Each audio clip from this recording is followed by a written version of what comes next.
I was doing press for Inglourious Bastards in Japan, and I was hip that there was this magnificent store in Tokyo that sold soundtracks, and they had a lot of great spaghetti western soundtracks. What a weird little store, huh? Yeah. And so I get back to my hotel room, and I'm just luxuriating in all this like Morricone, Louise Bacalov spaghetti western music, and it's just so great or whatever.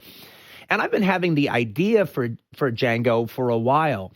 And then all of a sudden, it's like after listening to this stuff like for hours, I kind of sat down and I didn't even have my notebook with me, which I normally have like a writing notebook with me. So I just took the stationery from the hotel room. And then I sat down, and then out came that opening scene in Django, where, the slaves are being led on the chain gang, and then Dr. Schultz with his wagon with the tooth going back and forth comes riding up. And then they had the whole encounter, and then I wrote the scene, and it's pretty much what's in the movie.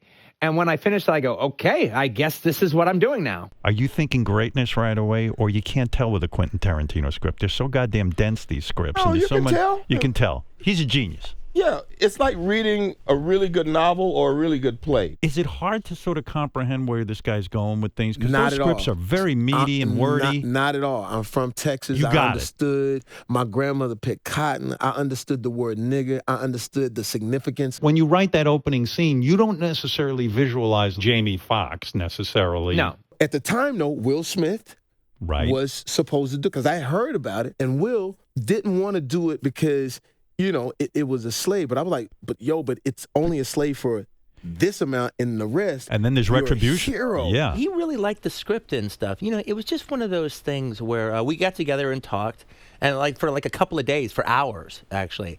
Is that what it takes in order to convince Will Smith to give him the courage to take this role? Well, it's not that negative a thing. I had actually just finished the script, so if I'm going to cast you as the lead, I'm going to want to talk to you about it. Right. And we don't really know each other that well, so that's part of it is a getting to know you process, as it was. Do you do this getting to know you process, and then all of a sudden realize, hey, Will Smith's not the right guy for my film? Have you ever done that? Yeah, well, that's kind of what happened. That's kind of what happened. Not in a negative way. I actually really enjoyed the time with him and stuff, but it just wasn't right as rain. And then I saw Idris. Yeah, Idris Elba. I said Idris Elba. And so I'm somewhere, and Idris like, yo, did you hear about this Quentin Tarantino movie? It's supposed to be really not. Yeah, I don't know about Django. What else you do? I said, motherfucker, yo, good looking black ass. If you don't get the fuck in there, I said, if you're Django, you won't be able to walk on this planet. Right. When it was open, and I knew that it was completely open, and I knew Will didn't want it, and I knew Idris didn't, because I didn't want to step in or impede anything. That's nice. And I knew it was clear. I said, I see it. I went to meet with Quentin Tarantino. We talked. I said, I understand your script. You don't have to tell me anything about it. You don't have to sell me. That's what it was at that time. Nigga and all of those terrible things. That's what was happening. I said, but what I do see is that he's a hero. And then I quoted a speech that was in the movie that I already learned. I said, I've seen niggas like you my whole life. And I do this whole thing in the speech. You smile and griff and you mask, and all these motherfuckers think you so whatever, right? And he couldn't believe that I knew it. I said, I'm telling you, I know what this is. I'm the guy. And I said, not only that, I got my own horse. And I have a horse. Yeah. And I actually rode my horse in the film. And all we had to do was paint the shoes, and it looked exactly like the stunt horse. When you're doing a film of his, are you thinking Academy Award nomination? Because these films, everybody seems to get nominated who are in his films, right? No, they don't. No. They don't? If you look at Django, only person got nominated was Christoph. Dr. Schultz, I was writing for Christoph. It wasn't by accident that the dentist happened to be German. You want to talk about amazing? He would, sometimes he wouldn't even know his lines. Really? Calm yourselves, gentlemen. I am but a weary treader line. And me and Leo I was like, Leo, you all right? And Leo smart, he said, something going on, pal. I can see it. Really? Something going on with that. I said, really? He said, watch. And all of the little pieces, because he worked with Quentin, all of the little pieces. And then when the premiere, boom. Yeah, but let me ask you something. Aren't you saying yourself, I had to learn all my fucking lines. What's with this line routine? Quentin told me something that was amazing. He says, I don't need all of the lines. I need the line. How do you know when it's a home run? How I know it's good is when I write a scene, I'm so excited about it. I can't wait for people to read it. I can't wait for it to get out. People are going to love this. This is what I think. Was that a fun movie to shoot? It was fun, but it was tough because I was just getting to learn Quentin Tarantino. So he was, again, a tyrant. You know, he was do not fuck my film up. Tyrant in the sense that does he insist on every word being just the way he wrote it? But that's what you want. Do you? You want a director who, even if you're going off the cliff, you know that you're going off the fucking cliff. But don't you want the freedom to also kind of add your twist? Not with him. No. Only one could do it, Samuel Jackson. The only one that could do it. He lets him go off script. He lets him do his thing, and Samuel Jackson was so fucking great in the movie. Like, I remember me and Leo in the scene looking at each other like, this motherfucker's the best actor in the fucking world. I don't think there was a character in Django more impactful than Steven. I mean, Steven's pretty much, as I told Quentin, the most despicable Negro in cinematic history. Yeah, right. He is. Yeah, That's he so is. true. And he was deliciously You've had fun doing I that. had an by the awesome way, amount of fun doing that. Explain to me if this is true or not. There was shit you had to do in the film. They cut it out. It was so despicable, right? Yeah. What did they cut out of that film that you had to do? I had a torture scene. I had a scene where I tortured Django in the barn.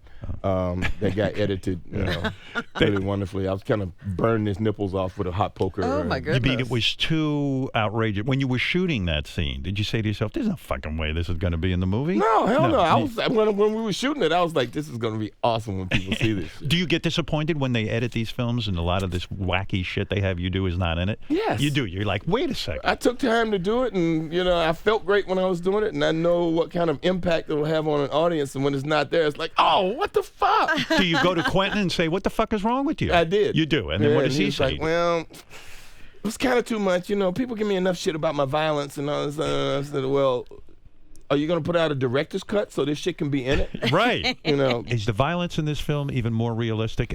Is filmmaking getting so great that it really looks like you're blowing somebody's fucking head off and chopping their head off and all that cool stuff? Oh, man, no, we actually did some stuff that ended up being too realistic that I had to cut it down so an audience wouldn't be traumatized. When you say too realistic, you're referring to, and Jamie Foxx refers to this, that when you were directing a scene where a woman who is a slave is beaten by her slave master, you started to cry. Yeah, because it was so realistic. It was realistic, and it kind of affected the whole crew.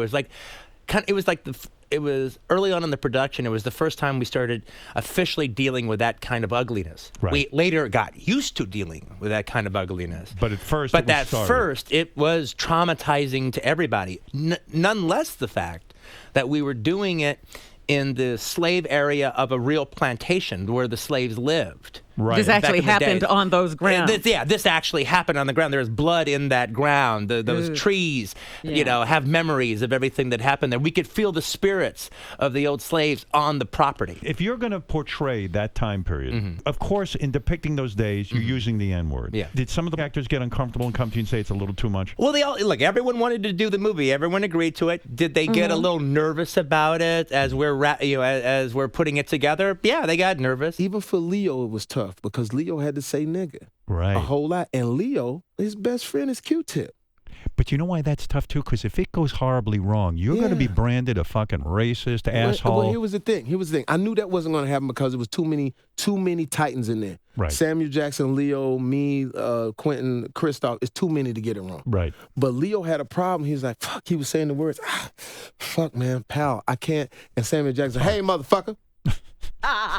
Hey, motherfucker, you say that shit. This is just another Tuesday with these motherfuckers. Fuck these motherfuckers. And I was like, oh, shit. Hey, this is just another Tuesday. I don't give a fuck. And, wow. And Samuel Jackson was so great.